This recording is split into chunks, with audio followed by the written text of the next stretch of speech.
Hi, I'm Sheena Joy. I create macrame textile art, and I'm here to simply inspire you to do the same. If that's your jam, subscribe and hit the bell notifications. To start, let's tie our 5 white cords using a lark's head knot. Once they are all on, let's use our yellow cord and we're going to tie vertical double half hitches. Place your cord behind the first set of cords that you had tied on. You're going to want to loop the longer tail end over top the first 2 cords, around behind and through the loop that you had created. Bring it up snug tight up against the lark's head knots. And now to complete the knot, you want to repeat the same process we just did. So we loop it over top of the 2 cords, and then we're going to bring it around the back and then pull it in through the loop. This is how you tie a vertical double half hitch. The first knot is always the most trickiest, but I'll show you how you do the next one. So always pull your working cord underneath the next set of cords, and then you're going to tie just as we did before. Now let's carry on straight to the very end of the row.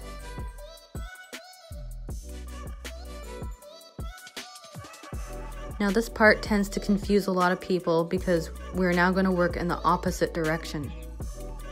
Because I'm making a V-shaped pattern, I'm skipping the first cord and I'm going to work with the second to last cord. So it's the same thing as before. You wrap it behind, over top, around, and through. I'll keep this in real time for you, but then I'm just going to motor on through. If this is too simple for you, feel free to check out my Halloween special, the skull tutorial. It's the same thing, only much more complex. Okay, so I'm just going to carry on working from right to left.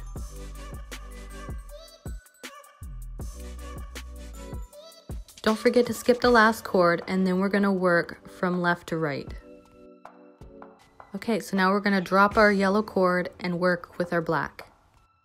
Now this is a hundy P, the exact same thing as what we did with the yellow. So I'm just going to tie the first knot here in real time, and then I'm going to speed it right on through. I thought this mini wall hanging was really cute, but I'm not really sure how I'd use it. How would you use it? I think it's too mini to hang on a gallery wall, but I've seen it used as Christmas ornaments before.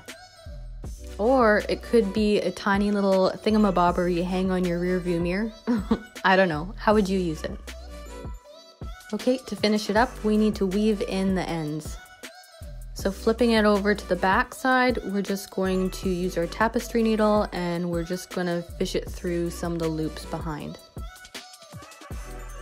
Just make sure to take care not to weave it in through one of the knots that you have created using that end. I would hate for it to unravel. So I like to just weave it through 2, maybe 3 loops in the back, and then I just snip it off.